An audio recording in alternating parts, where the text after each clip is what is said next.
Exactamente, muy bien. Y todo eso es importante que lo tengan, ya sea que lo hayan anotado en la clase anterior o bien que ustedes lo investiguen y lo tengan anotado porque para cultura general es importante y de repente puede hacer que alguna de esas preguntitas también puedan venir en su examen, ¿verdad? Entonces, ¿alguien más quiere, usted quería hablar, Álvaro?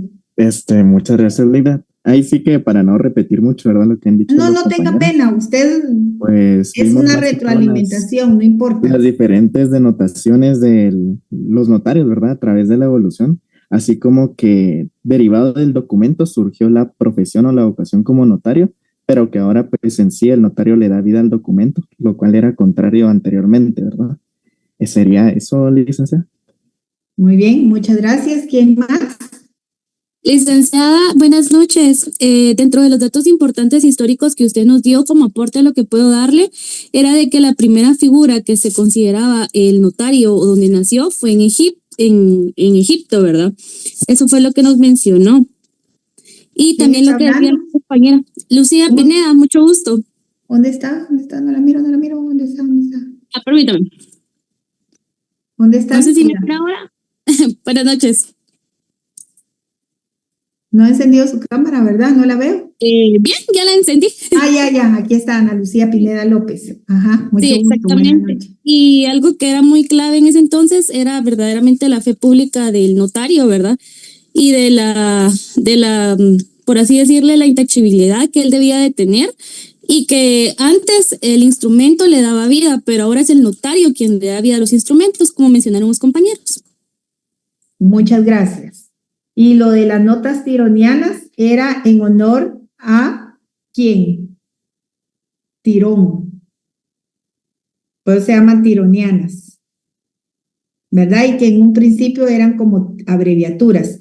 Y dice que la vida del notariado la encontramos en la lucha de los tiempos, así como existía la necesidad de un médico para que nosotros nos atendiéramos o vamos a que nos atiendan nuestras enfermedades, también se necesita de un personaje que nos aconseje cómo poder redactar los documentos que se necesitan, ¿verdad? O que necesitamos. Entonces, que le dé seguridad jurídica a esos documentos que nosotros queremos o que las personas quieren. Y así es como el notariado responde a una necesidad puramente de carácter humano, ¿verdad? Y de carácter universal también, porque en todas partes del mundo van a haber notarios, ¿verdad? Entonces, también dijimos lo de las notas tironianas que ustedes mismas mencionaron o ustedes mismos, eran caracteres abreviados, los cuales constituían una especie de escritura taquigráfica que estuvo en uso en la antigua Roma y en la Edad Media, ¿verdad? Porque venimos desde la Edad Media. ¿Sí, Cecilia? Yo también quería aportar de que Claro que ya sí. en el reino de las Indias ya le daban a los escribanos que pudieran tener el registro de las escrituras y que ya se consideraban como depositarios de las mismas. Exactamente, muchas gracias. Propiamente en la antigüedad, la autenticidad del documento no se va a dar desde un inicio, ¿verdad? Eso va siendo poco a poco, ¿verdad? Se va a dar más que todo el quehacer de un escribano, así va surgiendo el notario y poco a poco este va a estar investido del poder y de tener la fe, ¿verdad? La fe y cumpliendo así una función como del que sabe escribir, ¿verdad? Entonces, también tenemos que todo lo que pasó, ¿no?, en Babilonia, también tenemos que el notario o escribano público fue considerado siempre como oficio de honor. Alguno de ustedes lo comentó ahí, ¿verdad? Una compañera lo dijo. Un notario o un escribano fue considerado siempre como un oficio de honor. O sea, ustedes que ser notario. Gracias, Brian. Gracias. Compañeros, les dejo asistencia del día de hoy para que por favor ahí se apunten. Gracias por el apoyo. Entonces, desde la antigüedad, el oficio de ser notario es sumamente importante y además es un oficio de honor, o sea, no cualquiera. Eso es lo que quiero decir. Graduarse se pueden graduar muchos, pero no cualquiera va a ser un notario como debe de ser. Un notario probo, honrado, digno, honesto. Eso no cualquiera, ¿verdad? Y dice acá que desde la antigüedad el ser notario o escribano público fue considerado siempre como oficio de honor, a diferencia del escribano judicial, víctima de la general sátira.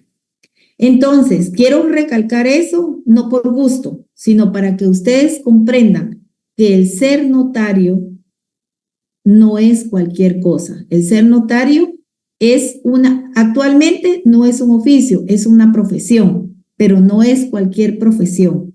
Es una profesión que dignifica que la persona va a través de sus actos, de sus acciones y su forma de proceder, es que va a dignificar esa profesión de notario, ¿verdad? Entonces, dice que en España la ley orgánica del 28 de mayo de 1862, estamos hablando de hace más de 100 años, que se sientan las bases sobre las que hoy se asienta la profesión notarial. Y gracias a ella el notariado español ha recuperado su prestigio y se ha colocado a la cabeza de los notariados modernos.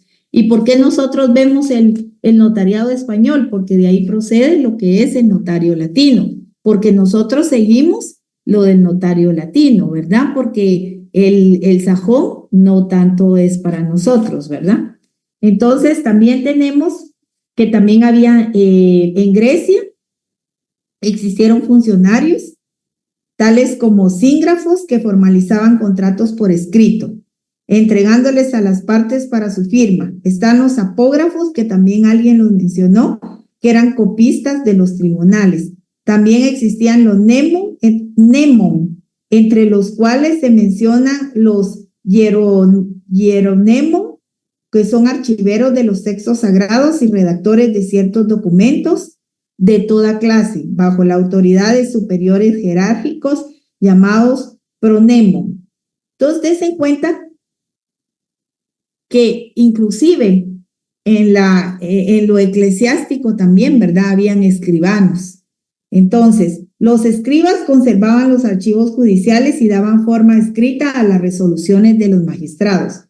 Los notari, con doble I, también adscritos a la organización judicial, escuchaban a los litigantes y testigos y ponían por escrito en forma ordenada y sintética el contenido de las exposiciones.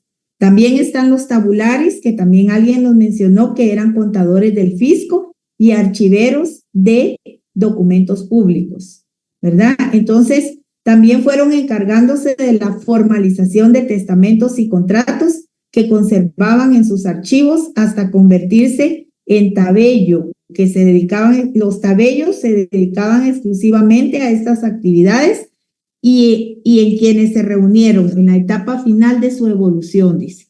Eso, luego está que en la Edad Media el Papa Inocencio III, a los ordenados en 1213, a los ordenados in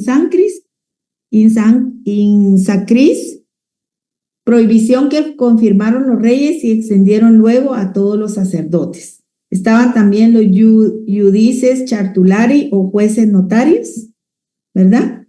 Y entonces después, posteriormente, habla de lo que es el notariado español, que recibió la influencia de la escuela notarial fundada en 1228. ¿Hace cuánto? Hace muchos años, ¿verdad? Pero ya desde entonces, al lograrse la unificación de la función notarial en los siglos XIX, la institución del notariado se consolida plenamente, ¿verdad? Y también tenemos, ya pasamos a América, ya nos venimos de España, de Grecia, de Babilonia, de la Edad Media, ya entramos a lo que es América. Cuando Cristóbal Colón descubrió América, trajo a su tripulación a un señor que se llamaba Rodrigo de Escobedo, ¿Y quién era él? Pues nada más y nada menos que un escribano. O sea, siempre se va a necesitar de una persona que escriba.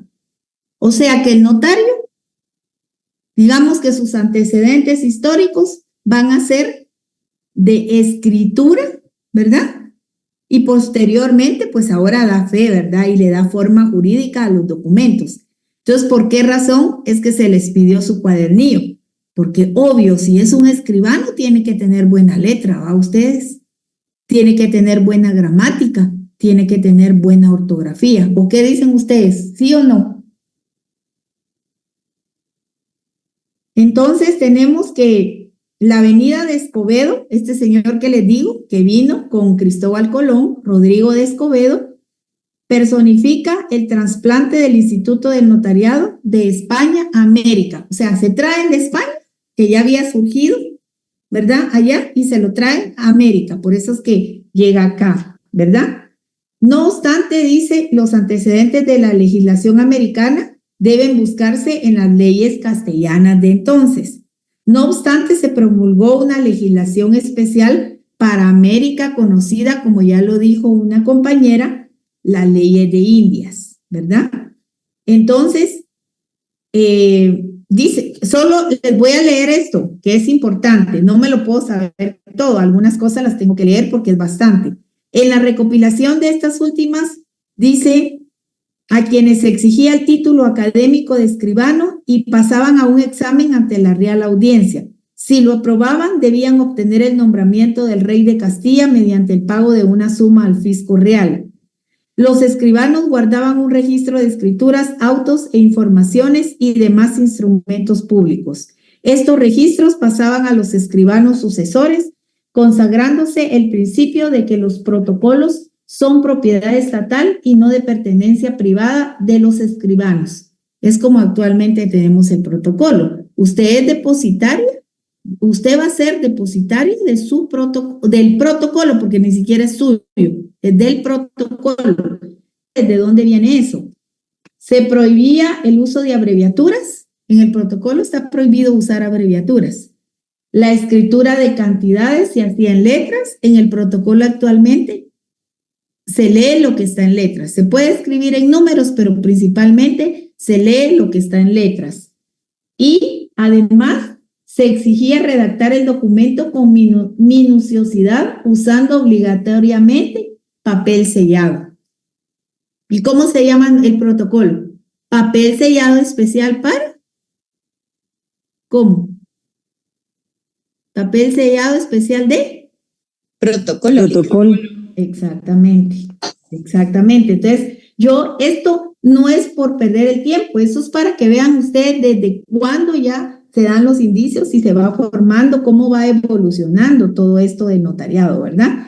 Entonces, al entrar las leyes de los reinos de las Indias, entonces aquí podemos tener que entre los más importantes se puede decir que la ley IJ que regulaba que no se usaran los oficios de escribanos públicos, sino los nombrados por el rey, la ley que reguló que todos los escribanos de cámara, gobernación, cabildos públicos y reales, minas y registros sean examinados y obtengan el fiat. El fiat es como la fianza y la notaría. Entonces, se estableció que los escribanos debían tener registros de las escrituras. ¿Qué es el protocolo sino el registro de todas las escrituras? ¿Por qué se entregan índices de protocolo? Precisamente porque en el índice va a estar el registro de todas las escrituras que el notario actualmente va a faccionar y autorizar. El anterior puede ser el antecedente más directo del protocolo notarial, ya que se obligó a los escribanos a guardar y a tener siempre en su poder registro de todas las escrituras y demás instrumentos públicos que ante ellos se hicieron. ¿Se dan cuenta que es realmente lo que actualmente tenemos? También se regulaban las leyes de India sobre la provisión del uso de abreviaturas, sobre testigos, aranceles, ¿verdad? También en el Código de Notariado establece quiénes pueden ser testigos, qué calidades tienen que tener los testigos, ¿verdad? Entonces, eso también. Y también están los aranceles. Entonces, nuestro Cabanelas dice que hablaba de lo que es seglar. ¿Quién no es religioso de Estado con respecto a seglar? Civil, lego, sin órdenes religiosas. Eso lo vamos a ver después para que comentemos lo del acuerdo. Nuestro código de notariado con respecto a los requisitos del notariado establece ser del Estado seglar. Por eso fue que hablamos un poquito acerca, el licenciado Marchena les comunicó acerca de lo que era el acuerdo gubernativo. Se recuerda que les habló, lo que pasa es que algunos ya se fueron antes y entendemos esa situación por la cuestión de los buses, ¿verdad? Entonces, ya haciendo un repaso de la clase anterior, entonces ahora vamos a ver la evolución histórica del notariado, pero en Guatemala, propiamente en nuestro país. Entonces dice que posiblemente los primeros vestigios, posiblemente, porque no sabemos con certeza si realmente es así o no, los vamos a encontrar en el Popol Vuh. ¿Qué es el Popol Vuh? ¿Quién me puede decir qué es el Popol Vuh? Eso lo vieron ustedes. La Biblia quiché. El libro sagrado de los quichés. Gracias. Entonces dice, también conocido con los nombres de manuscrito de Chichicastenango, Biblia quiché y el libro sagrado. Cabalmente ustedes lo acaban de decir. Entonces, es un patrimonio cultural muy valioso, ¿verdad? Entonces dice que el primer escribano acá en Guatemala se llamó Alonso de Reguera. Tanto Reguera como todos los miembros del cabildo fue nombrado por Pedro de Alvarado. Don Pedro de Alvarado, ¿ustedes? ¿Quién era don Pedro de Alvarado? ¿Era guatemalteco, era quiché o qué? Español que nos conquistó. Exactamente. Estamos hablando que este señor escribano Alonso de Reguera, así como todos los miembros del cabildo, fueron nombrados por Pedro de Alvarado en su calidad de teniente gobernador y capitán general de don Fernando Cortés. Alonso de Reguera siguió en su cargo hasta 1529, imagínense. Pero mientras tanto sabemos que hubo otros escribanos llamados públicos de la ciudad. Se menciona a Juan Páez y a Rodrigo Díaz. Licenciada, no nos interesan los nombres. Pues sí, pero es parte de la historia, de la evolución histórica que tenemos nosotros de la evolución del notariado en nuestro país, acá en Guatemala. Entonces, resume el autor que el escribano de cabildo no ejercía como escribano público. Solo había un escribano público en la ciudad. En caso de ausencia, debían nombrar a otro. Ahora vemos un montón de notarios, pero en aquel tiempo eran poquísimos. El nombramiento, porque eran escribanos públicos también, ¿verdad? El nombramiento, recepción y admisión del escribano público lo hacía el cabildo, ¿verdad? Entonces, se nombró también a Antón de Morales por Jorge de Alvarado, quien era el teniente gobernador y capitán general. Probablemente ese señor Jorge de Alvarado ha de haber sido hermano o familiar de don Pedro de Alvarado, ¿verdad? Entonces, tenemos... Según la historia eran hermanos, Linda. Exactamente, gracias. El 16 de agosto de 1542 se expide...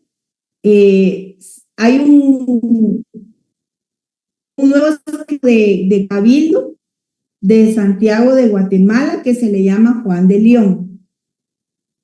En resumen, dice aquí, la etapa formativa del notariado en la ciudad de Guatemala repite las características básicas que se dio al inicio en la profesión en otras regiones indianas. Quiere decir que más o menos viene desde la antigüedad, ¿verdad? Conforme se fue desarrollando el notariado. Entonces, tenemos también que se expone que el notariado guatemalteco es el más antiguo de Centroamérica, ya que en 1543 aparece el escribano don Juan de León, el que les acabo de mencionar, cartulando en la ciudad de Santiago, como entonces se llamaba, porque así se le llamaba, ¿verdad? La ciudad de Santiago de los Caballeros de Guatemala. El aspirante, fíjense qué importante es todo esto. Cuando había un aspirante para poder ser escribano o notario, fíjense todo lo que tenían que hacer, así que ustedes no se quejen. Dice, el aspirante debía ocurrir a la municipalidad para que se le instruyeran las diligencias correspondientes. Luego, tras lo cual se pasaba el expediente al jefe departamental, quien con citación y audiencia del síndico debía seguir una información de 7 testigos, 7 testigos entre los vecinos de mejor nota por su probidad. No era cualquier testigo. Estos vecinos eran examinados acerca del conocimiento que tenían del candidato, fíjense, del candidato, su moralidad, desinterés, rectitud y otras varias virtudes políticas que lo hagan acreedor a la confianza pública. El candidato debía probar, además de ser ciudadano mayor de edad, en el goce de sus derechos civiles, con arraigo en el Estado y medios conocidos de subsistir. O sea, tenía hasta que demostrar que tenía medios económicos para subsistir.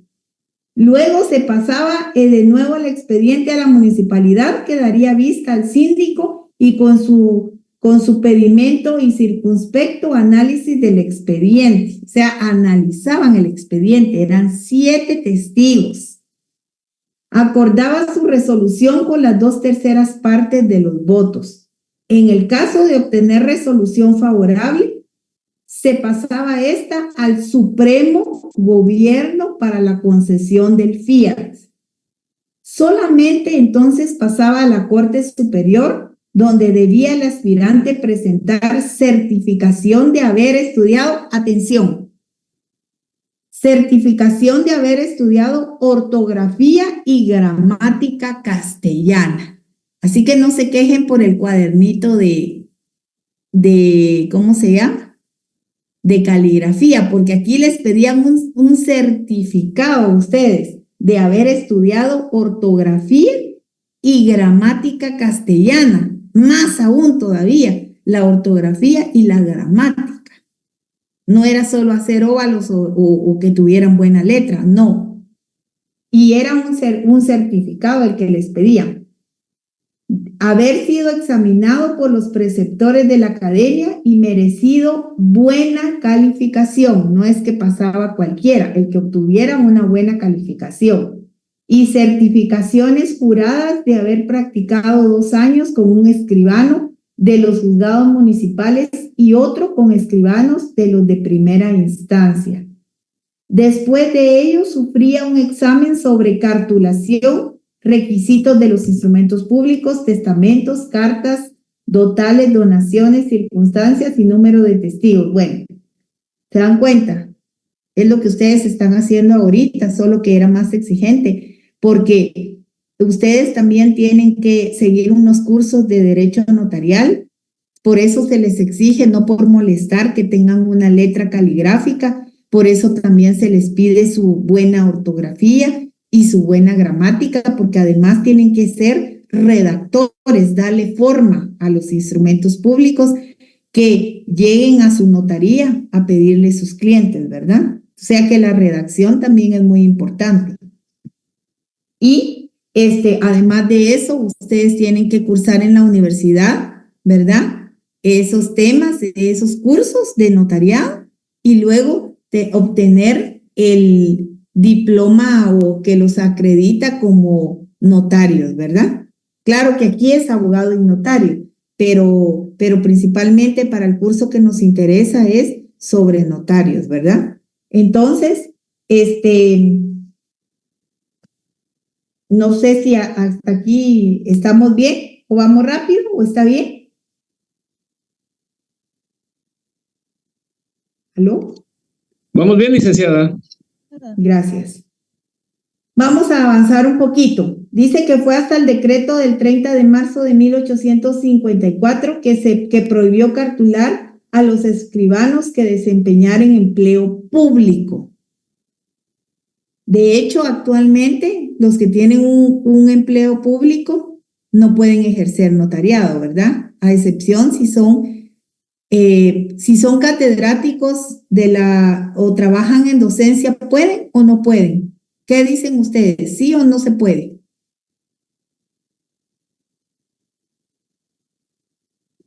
Yo creo que ellos sí pueden, Linda. Sí, se Si trabajan puede. para el Estado, no pueden calcular. Puede. ¿Perdón? Si es un empleado público, tiene algunas veces, dependiendo del puesto que tenga, tiene. Pero si yo estoy preguntando, ¿el docente puede o no puede cartular? Así, digamos, dando clases. Sí puede, Linda. Puede, licenciado. Exactamente.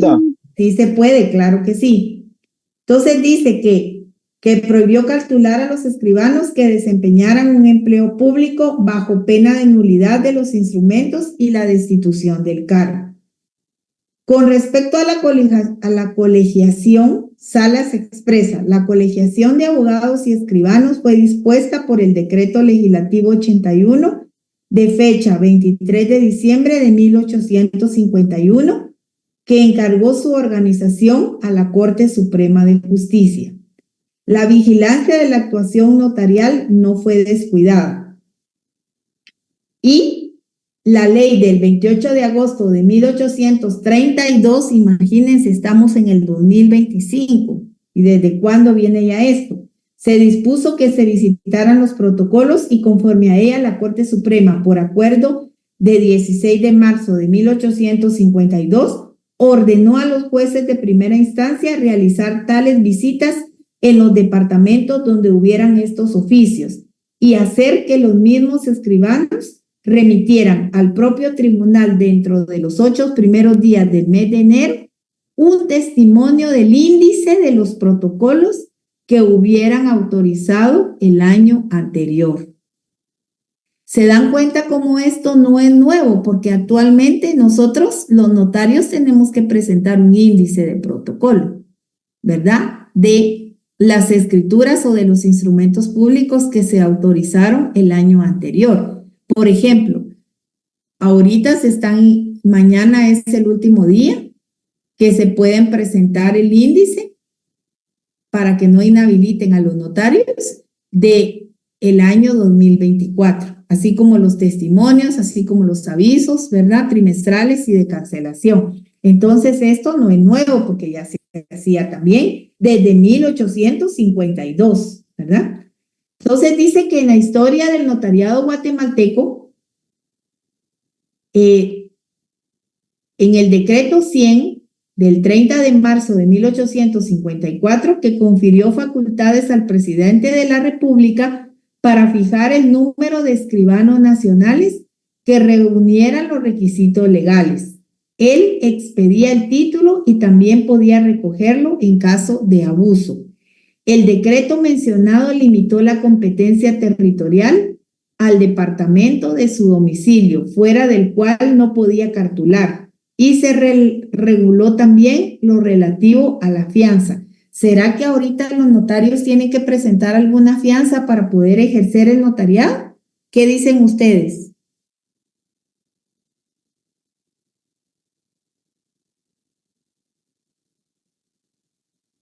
Los notarios tenemos que presentar algún tipo de fianza para poder ejercer la profesión del notariado, ¿sí o no?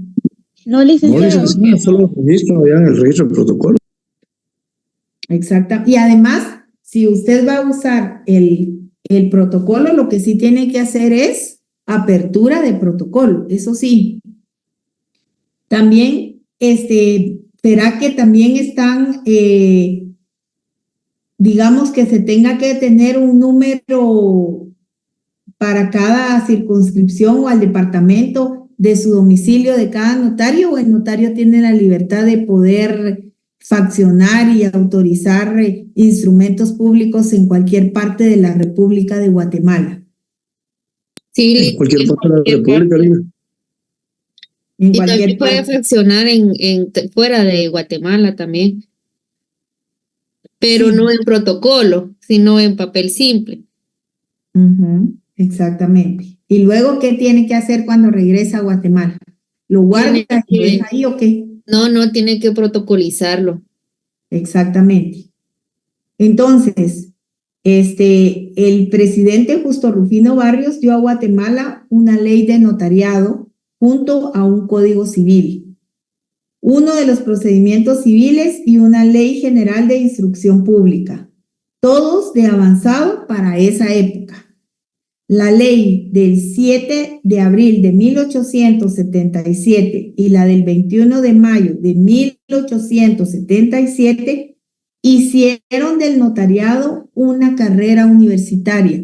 Por esa razón es que ustedes actualmente tienen que cursar en la universidad, ya sea la Universidad Estatal, que es la Universidad de San Carlos de Guatemala, o bien en una universidad privada, pero tienen que cursarlo el notariado como una carrera universitaria, ¿verdad?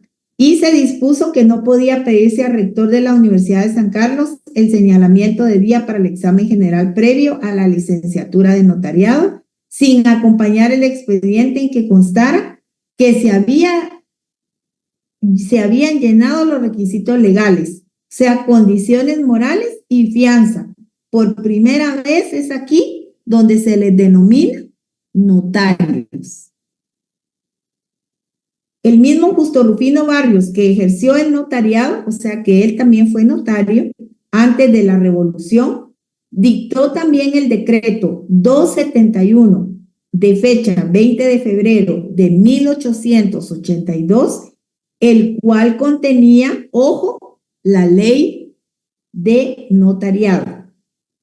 Y esta ley fue la que definió la institución, el notariado, como la institución en que las leyes depositan la confianza pública para garantía, seguridad y perpetua constancia.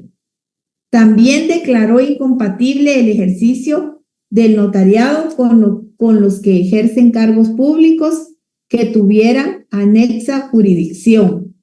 Para ejercer dicha profesión, además, la mayoría de edad, que antes era de 21 años y actualmente es de 18, y se necesitaba también tener la ciudadanía guatemalteca del estado seglar y la posesión de propiedades por un monto de 2,000 pesos o la prestación de una fianza por una cantidad equivalente. Fíjense que actualmente no existe una fianza para el notario, pero antes sí, tenía que tener propiedades o por lo menos poder como no justificar, sino que a la hora de cualquier situación, tener la solvencia económica para poder, como una fianza, ¿verdad? Para poder tener la prestación por una cantidad equivalente que eran 2,000 pesos. ¿Por qué creen ustedes que se hacía esto? ¿Será que era por molestar al notario? ¿Será que eso que actualmente no lo tenemos es importante? ¿Qué piensan ustedes al respecto?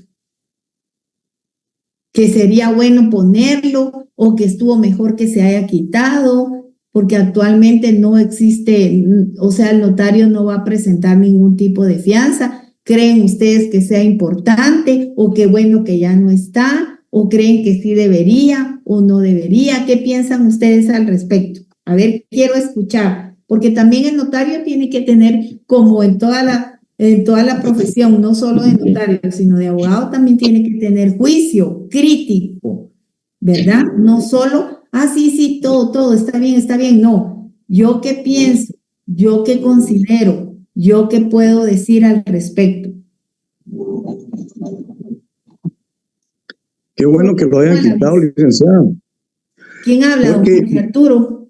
Porque Arturo Bautista le habla a Ligda. Fíjese que qué bueno que lo hayan quitado. Muy buenas noches, porque se imagina usted la cantidad de 2,000 pesos en aquel tiempo, cuando uno con 50 pesos se compraba una finca de una caballería. Entonces era una cantidad enorme de dinero que tenía para respaldar y poder ya desarrollar la ejecución como notario. En nuestro tiempo serían unos 20 millones de quetzales. Pocos podrían ser notarios, ¿verdad? Además, creo que el hecho de que se haya pues socializado el proceso de la formación de notarios en Guatemala a través de una profesión aparejada con la abogacía, lo que exige no solo es su formación, sino un proceso de resguardo y de honor que debe tener en el desarrollo y ejecución de su trabajo. Por lo tanto, no es necesario que se pague esa fianza para la ejecución de la notaría, pero creo que este fue un avance en el proceso del notario en Guatemala. Muchas gracias, Jorge Arturo. ¿Quién más quiere aportar? ¿O qué piensa? Si está de acuerdo o no está de acuerdo, o considera que sí debería de haber una fianza, tal vez no de tal magnitud económico, pero no sé qué piensan. Deben de tener juicio crítico y no a todo decir amén. También pueden aportar sus ideas que son muy valiosas, todas.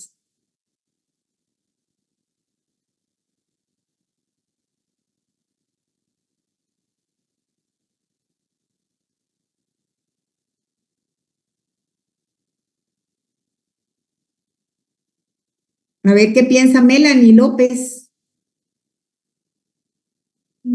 Acá estoy, licenciada, no soy Melanie, es el usuario de mi hija, pero pienso ¿A usted cómo se llama? Es que como ahí dice Melanie, ¿usted cómo se llama? Es el usuario de mi hija y cuando me ingresó así, ahorita va a ver eso, estaba, pero si no me saca, ya no me deja entrar.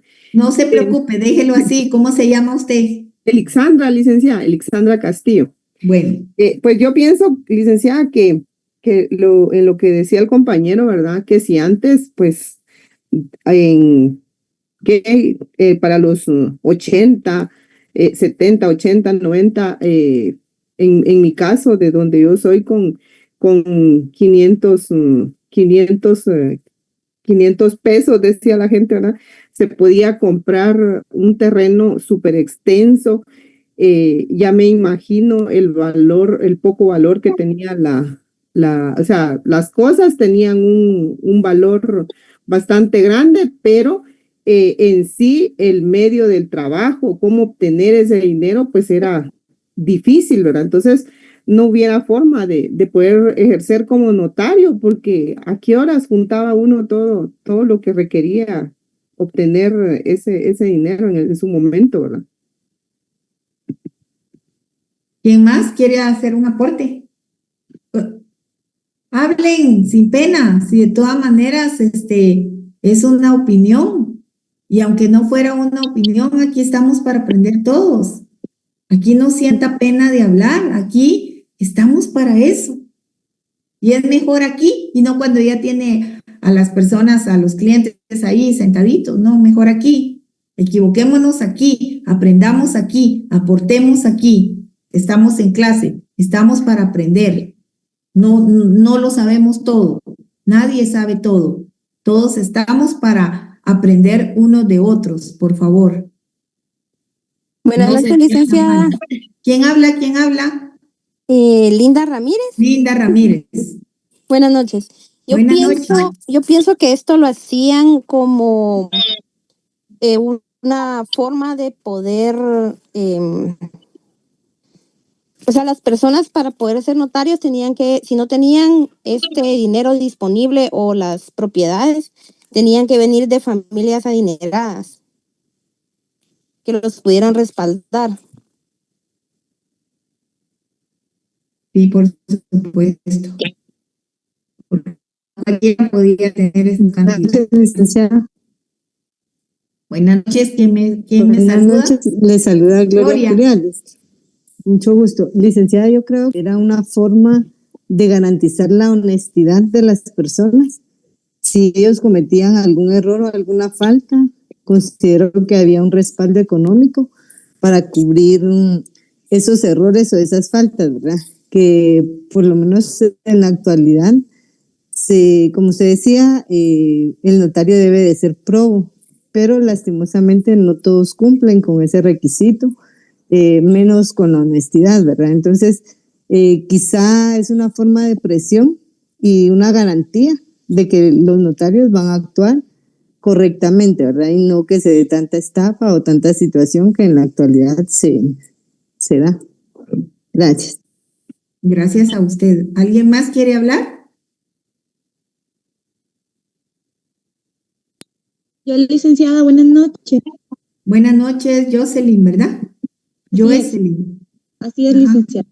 Bueno, pues yo primero, pues contenta que la quitaron, porque creo que si no, muchos de los que estamos acá no pudiéramos estar estudiando porque no podríamos ejercer. Ah, no. Ah, bueno, pero como estudiante no la tiene. La tiene hasta que ya es notaria con el título facultativo. Ajá. Pero está bien, está bien. Entonces, pienso que fue bueno que se quitara y pienso que la pusieron para mantener dentro de su mismo círculo a los notarios, porque recordemos que estaban investidos de fe pública. Entonces considero que hasta cierto punto fue egoísmo para que no todas las personas pudieran tener acceso a ser notarios. Muchas gracias, Jocelyn. ¿Quién más? ¿Alguien más?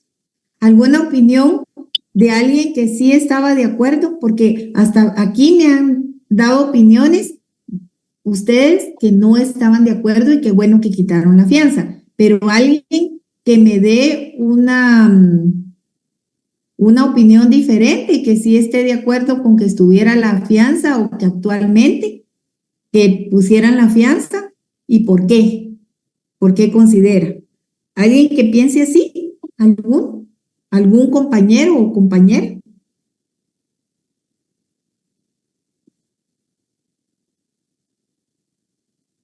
Buenas noches, licenciada.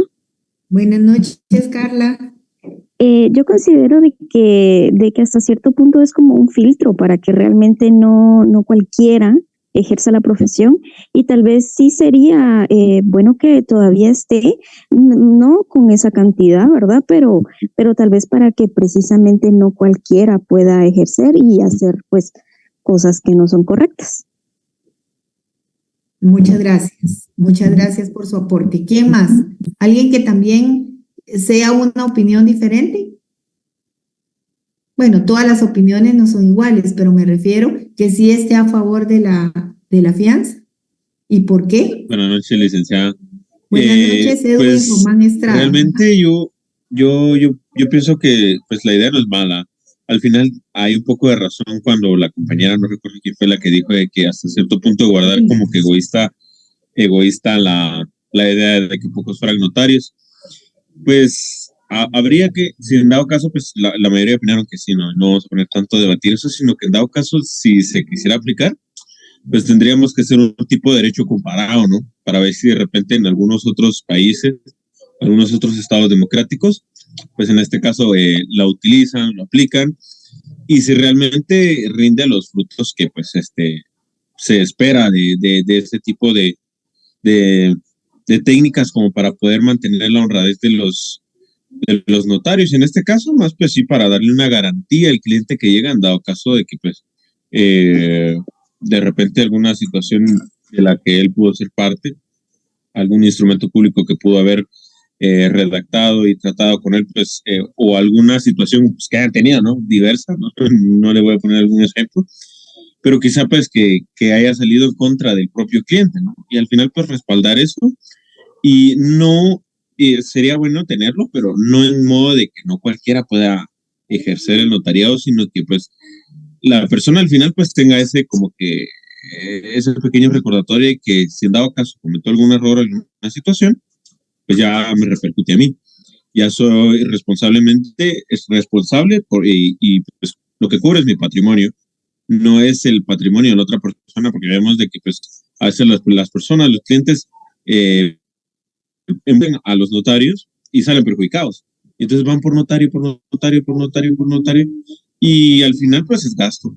Entonces, como que al final no terminan de estar satisfechos en aquello que solicitan, y que pues por eso al utilizar esta garantía, ¿no? Esta fianza, puede garantizarle al menos pues no le reintegre totalmente, o posiblemente le pueda reintegrar reintegrar una parte de ese gasto.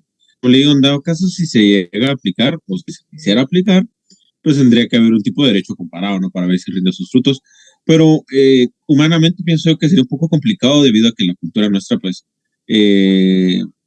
sin el ánimo de ofender ni nada, ¿no? Pero se ha perdido muchísimos valores, ¿no? No es como que digamos, todos somos personas leales, honrables y tal, frente al Estado, ¿no? Entonces vemos muchísimos notarios ¿no? prestando protocolos y tal. Situaciones que, como le digo, de una u otra forma, pues el malo siempre va a haber la forma de ser la maldad. Entonces hacer lo posible, no es reducir ese campo para realizar la maldad. Entonces, regresando al primer punto, ¿no? Si se quisiera realizar, que pues es una buena propuesta, ¿no?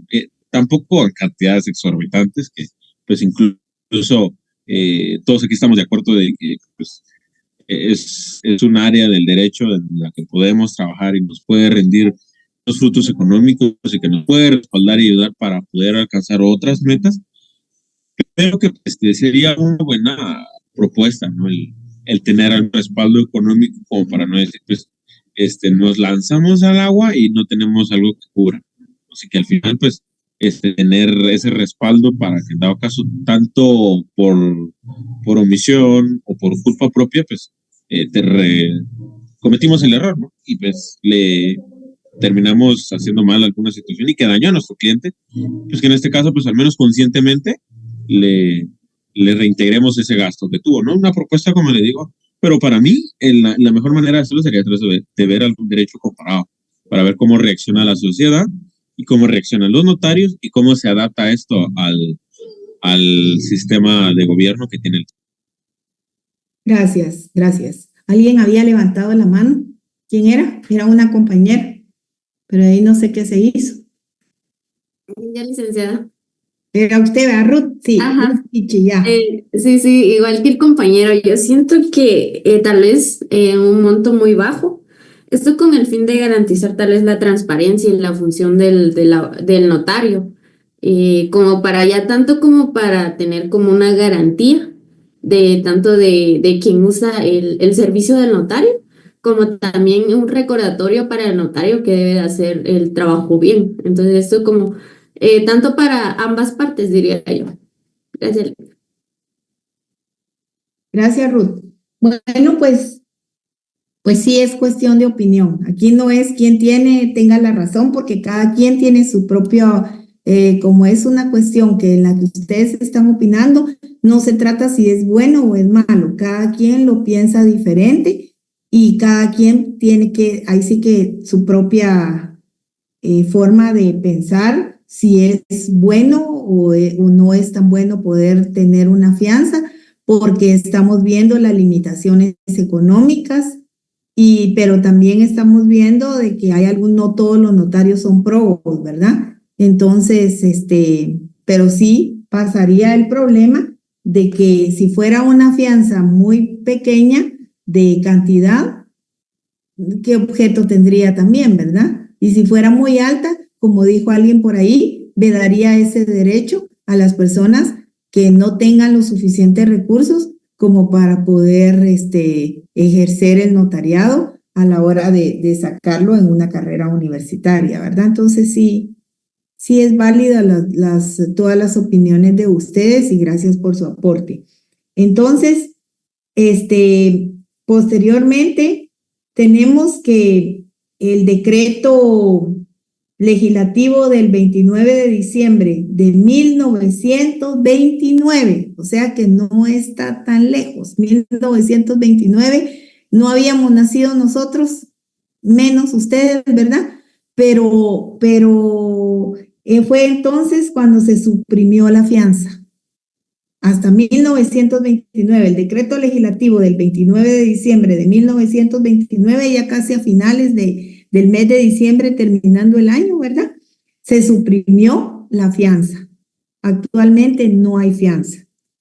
También hay otras reformas importantes, como fueron la supresión del signo notarial por uno del sello con el nombre y apellido del notario, que actualmente tenemos los notarios, ¿verdad? El sello, donde está nuestro nombre completo, ¿verdad? Y también dice abogado y notario, ¿verdad? Está nuestro nombre con el apellido completo del notario y entonces se estampa y dice la palabra abogado y notario, porque en nuestro país el notariado va, como dijo alguien, ¿verdad? Va unido a la abogacía. Entonces salimos siendo abogados y notarios y licenciados en ciencias jurídicas y sociales, ¿verdad? Entonces, este sello se registraba en la Secretaría de Gobernación. También el signo notarial era la señal hecha a mano con una figura determinada e idéntica que usaban los notarios en la antigüedad, ¿verdad? Entonces, también nosotros actualmente tenemos ese sello y donde tenemos que, cuando nosotros nos graduamos y ya nos vamos a colegiar, hay un colegio de profesionales, ¿verdad? La colegiación profesional obligatoria, y vamos y nos colegiamos, y luego posteriormente, ¿qué tenemos que hacer con nuestro sello y nuestra firma? ¿Alguien sabe? Ir a registrar al registro de protocolo, licenciada, e ir a la Corte Suprema de Justicia a registrarse para poder ya ejercer como tal. Muchas gracias, así es. Entonces de ahí viene también esto, ¿verdad? Se reguló que los notarios no eran dueños de los protocolos, sino depositarios. Entonces, sobre la remisión de protocolos al Archivo General de Protocolos, la reposición del mismo y la protocolación, entre otros. Ustedes saben perfectamente que nosotros los notarios somos dueños de los protocolos. Somos simples depositarios. O sea, tenemos que presentar el índice del protocolo del año anterior, efectivamente. También tenemos que empastar, porque es un mandato también legal, está en el Código de Notariado, que tenemos que mandar a empastar nuestro protocolo y lo vamos a tener ahí guardadito. Tenemos que tener muy celosamente, bien guardadito, bien cuidadito, porque nosotros no somos los dueños de ese protocolo. Solo somos simples o no simples, quitémosle la palabra simples, solo somos depositarios del protocolo. Significa que ese protocolo hay que entregarlo. Raramente las personas lo entregan en vida. Generalmente, sí se puede, pero no es que sea muy común. Y generalmente ese protocolo se va a entregar al archivo de protocolos de los notarios ya fallecidos, que está ahí en la Corte Suprema.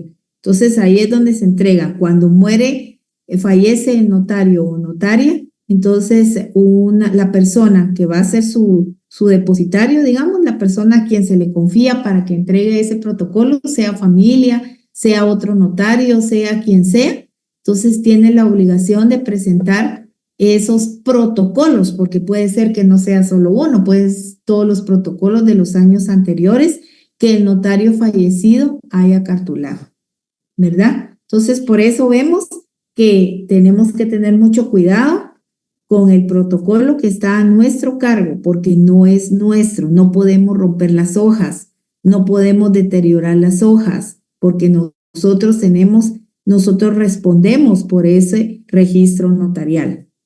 Bueno, entonces, también les hablaba de lo de la empastada, y dice que el decreto del 25 de agosto de 1916 ordenó a los notarios empastar los tomos de sus protocolos. El decreto del 18 de junio de 1917 reguló lo relativo a las auténticas de las firmas. Vean qué importante, ¿desde cuándo? Desde 1916 se ordena a los notarios que debemos empastar el protocolo. ¿Por qué se empasta el protocolo? ¿Por capricho? No se empasta por capricho. Es para que se conserven mejor los instrumentos públicos contenidos en el protocolo. Y ahí es donde se debe de mandar a empastar, se empasta el protocolo y los atestados, así como el índice, que el índice va a ser la referencia de todos los instrumentos públicos contenidos en el registro notarial. ¿Desde cuándo viene todo esto? O sea, es cierto, en 1916 ni siquiera ninguno de nosotros habíamos nacido, ¿verdad? Porque si alguien nació en 1916, ya hace rato que ya se fue con el Señor, ¿verdad? Porque de modo ya, ¿cuántos años tendría alguien que hubiera nacido antes de 1916, ¿verdad? Ustedes. Entonces, ¿desde cuándo los notarios pasan esos protocolos? Y también desde 1917 se reguló todo lo relativo a las auténticas de las firmas, o sea que no fue ayer que se autentican firmas. El notario va a autenticar las firmas de las personas, ¿verdad?, que buscan sus servicios notariales para que les autentique las firmas. Desde 1900 en el decreto, estamos hablando de Guatemala, ¿verdad?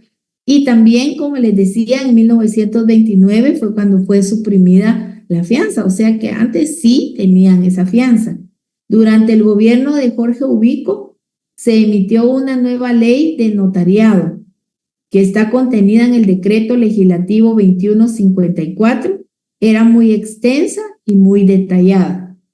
Y en 1940, por decreto legislativo 2437 de fecha 13 de abril, de 1940, por supuesto, se reglamentó los exámenes de práctica notarial, que es muy importante tener práctica notarial ustedes.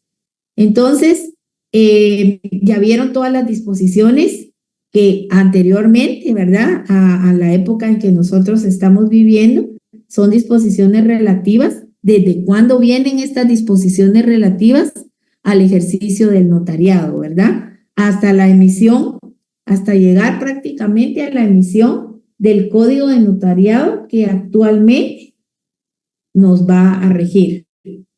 Entonces, el notariado, podemos decir con el licenciado Fernando José Quesada Toruño, afirma que ¿saben quién era este señor? El licenciado Fernando José Quesada Toruño. Aunque no lo hayan conocido, ¿les suena el apellido Quesada Toruño a los que son católicos? Monseñor. Monseñor, licenciado.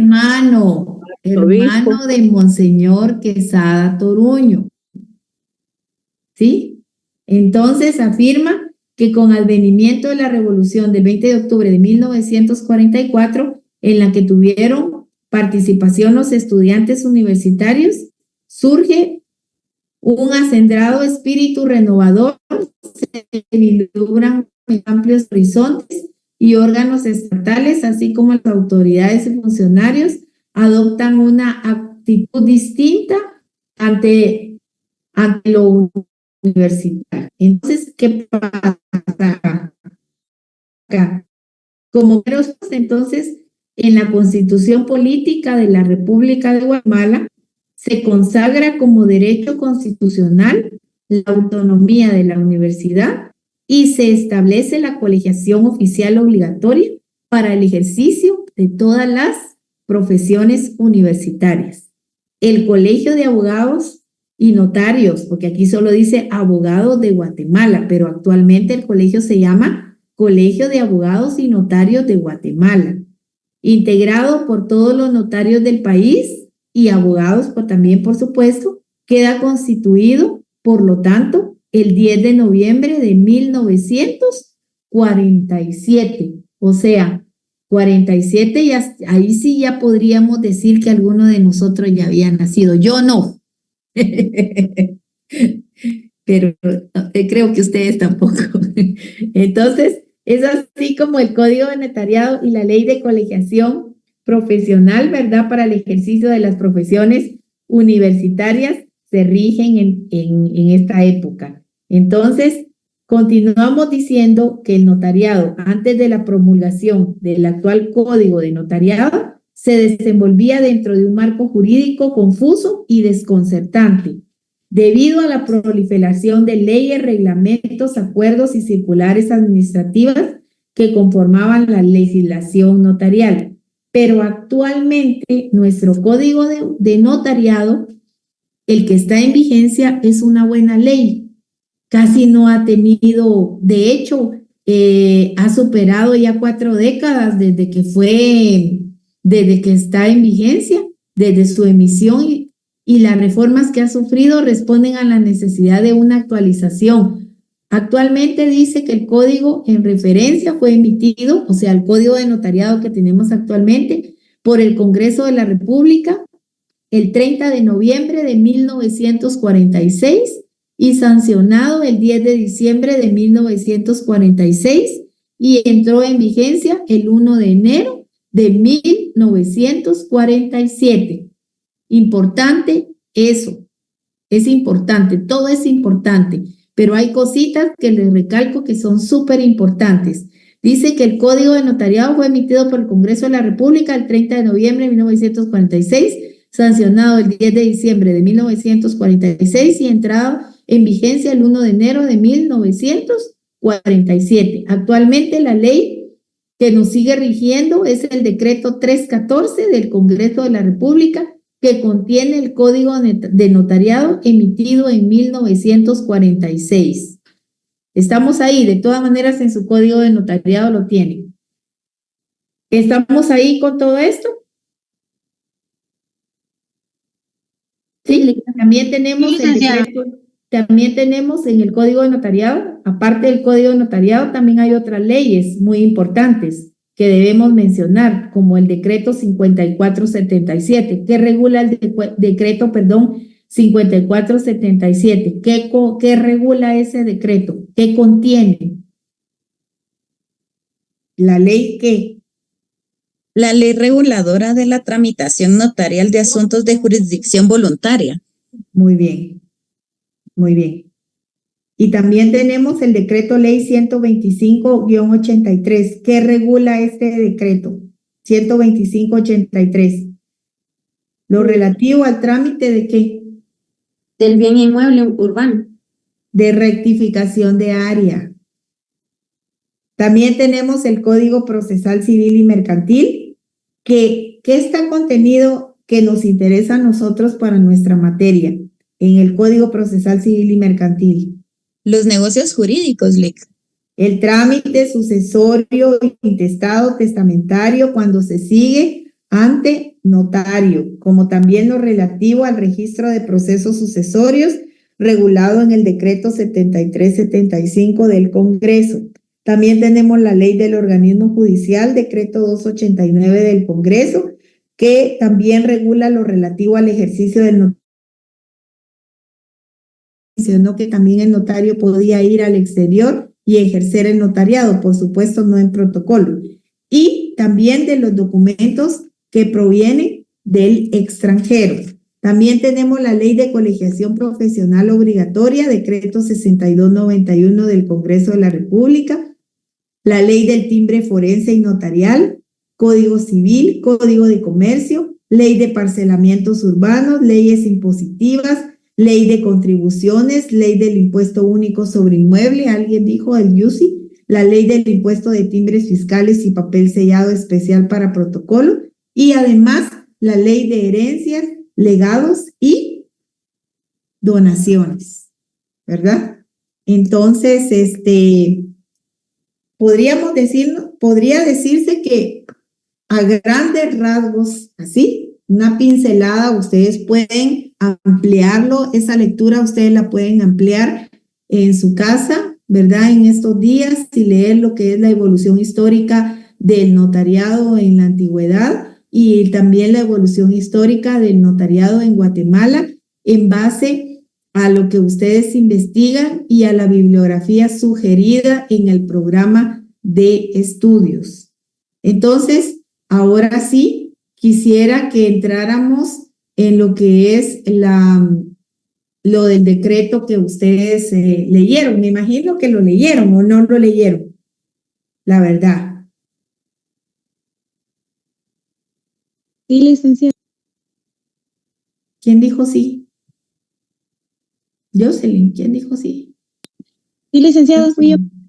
Va, entonces usted que leyó, ¿qué nos puede resumir acerca de ese decreto?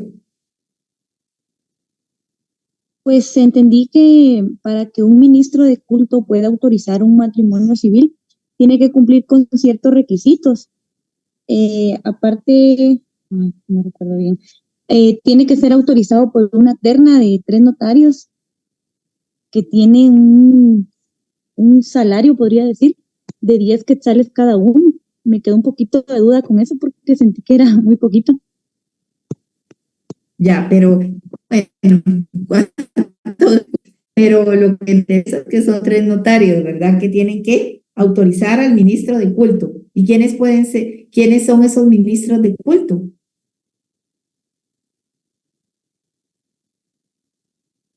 ¿Solo de la religión católica o de qué religiones? Fíjese, licenciada, que a mí me surgió una duda porque ahí dice evangélica. Hay una palabra donde dice evangélica, entonces no sé si se refiere únicamente a las iglesias evangélicas.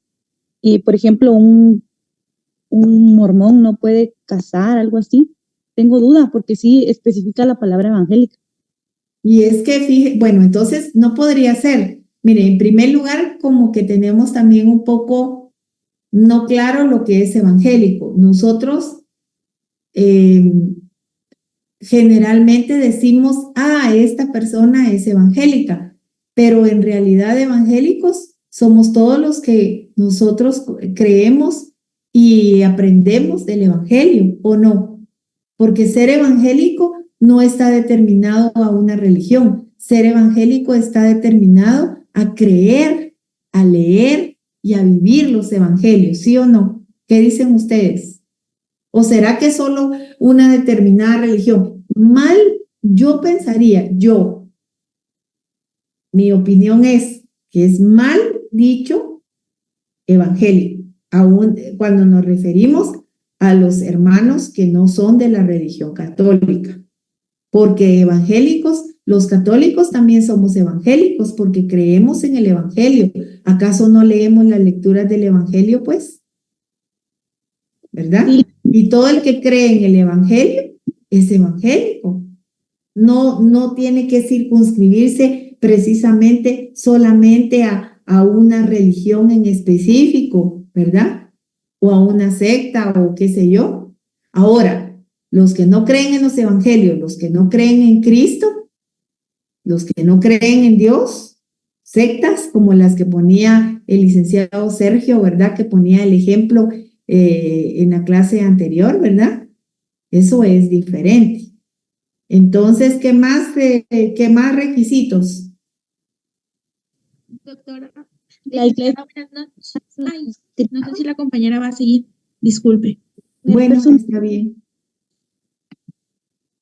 Está bien. No sé si puedo opinar o termina la compañera. Disculpe, licenciada. Pensé que ya había terminado. Ya terminó Jocelyn. Licenciada, sí, que participe la compañera. Gracias. Bueno. Buenas noches, licenciada. Le saluda Vivian Roldán. Algo que me pareció interesante que leí fue que para evitar dificultades entre las diferentes confesiones religiosas, dice que se prohíbe a los ministros de culto que autoricen matrimonios entre personas que no pertenezcan a la misma religión. Eso está en el artículo 14. Eso me pareció interesante porque pensé que sí podían, de que una persona que fuera católica se casara con una persona que fuera evangélica, una persona evangélica con una mormona, pero según lo que leí acá, dice que para evitar dificultades, pues que no es posible. No sé si sí.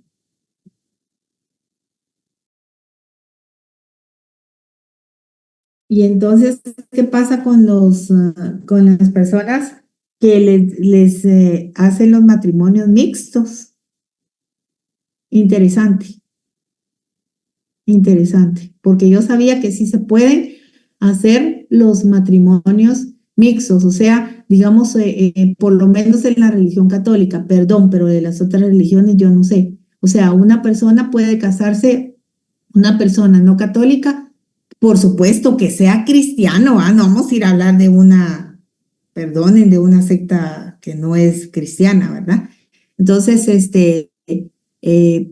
por ejemplo, un católico podría casarse, que no da a veces no compagina y que no da a veces buenos resultados en la práctica ya del matrimonio como tal, pueda ser que no es aconsejable hacer eso, porque entonces lo que sucede es que cada quien jala por su lado. Y cuando vienen los hijos, entonces, ¿qué van a hacer los hijos, verdad? Si son de la religión católica, se van a bautizar de chiquitos, van a hacer su primera comunión, van a hacer su confirmación o no, porque el otro cónyuge resulta que no es católico y entonces los va a llevar a su iglesia o se van a quedar en esta iglesia, o el papá va, como yo conocía una pareja, que el señor iba a su iglesia y la señora iba a su iglesia y los hijos no sabían ni para dónde agarrar, ¿verdad? Entonces, por eso es que no es recomendable que sean de diferentes religiones, porque se supone y no se supone, así debe de ser,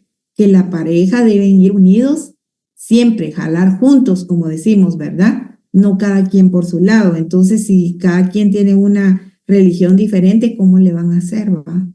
Esa es la situación. ¿Quién más?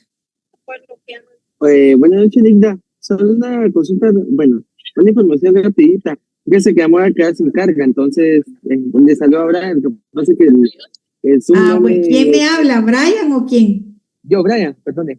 O sea que como quien dice que ya tenemos que terminar, Brian. No, todavía no tenga pena. El Zoom todavía tiene tiempo. Solo para, hay unos compañeros que me escribieron, que me tengan un poco de paciencia, que te va a estar respondiendo ahí.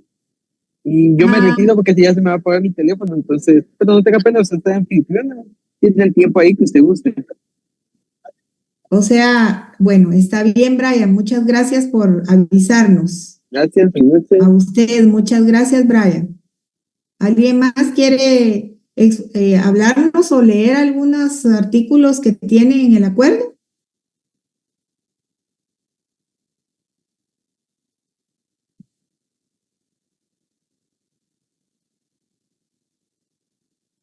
Uy, a mí que me dijeron que ustedes querían recibir clases hasta las 9 de la noche. No, es broma, es broma. Licenciada, buenas noches. Buenas noches, Marlene. Fíjese que yo tengo duda. Sí, así es. Es que tengo duda porque la compañera mencionó el artículo 14, pero en el acuerdo gubernativo que yo descargué, exacto. Solo me aparecen 2 artículos, el 1 y el 2, pero tienen varias literales. Entonces, esa es mi duda. No sé si yo descargué el que no era o no sé, porque dice acuerdo gubernativo, el número y dice y sus reformas. ¿Qué número tiene usted del acuerdo? Ahorita le indico, es que no estoy bien. Permítame. Tengo el 273-85, fecha 27 de marzo de 1985. Adiós. Ajá. ¿Quién le puede responder, por favor? Es que lo que ella está leyendo es solo el acuerdo, pero también está el reglamento. El reglamento, que exactamente. Contiene, son 15, ¿sabe? 14, 16 artículos. Exacto. Exacto. Es que lo que pasa es que lo que se les pidió que leyeran era efectivamente el reglamento. Bueno, también está bien, ¿verdad? O sea, está bien, pero principalmente estábamos hablando del reglamento donde estaba lo del ministro de culto, ¿se recuerdan?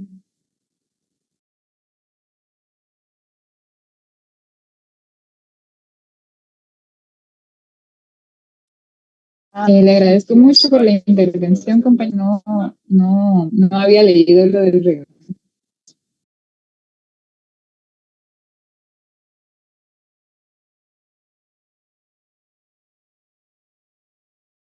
¿Qué más?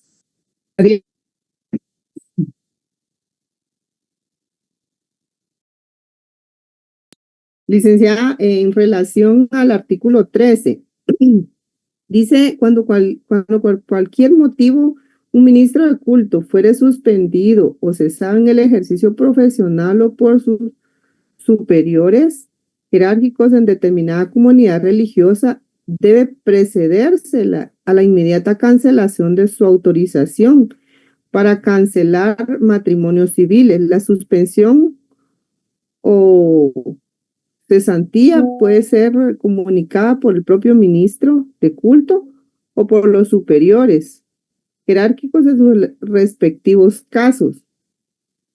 Yo no sé qué tanta relación tenga una situación como se daba con anticipación. Este señor que era sacerdote y a veces también decía que él era abogado, existió allá en mi pueblo. Este señor se llamaba Andrés Girón, que él también oficiaba las misas y también en muchos casos decía ser abogado. Bueno, yo en ese tiempo estaba pequeña y veía mucho esas actitudes porque tenía tíos que eran muy seguidores de él, pero también recuerdo que a él lo descomulgaron repetidas ocasiones y nunca hacía caso y me llamaba mucho la atención porque él después de terminar las misas, para mí era un pecado lo que él hacía porque como le repito, yo estaba pequeña y solo terminaba la misa y se iba para la parte de atrás de la iglesia y se iba a sacar su gran cigarro, ¿verdad? Entonces, situaciones así, ¿verdad? Que para mí eran incomprensibles, ¿verdad? Solamente.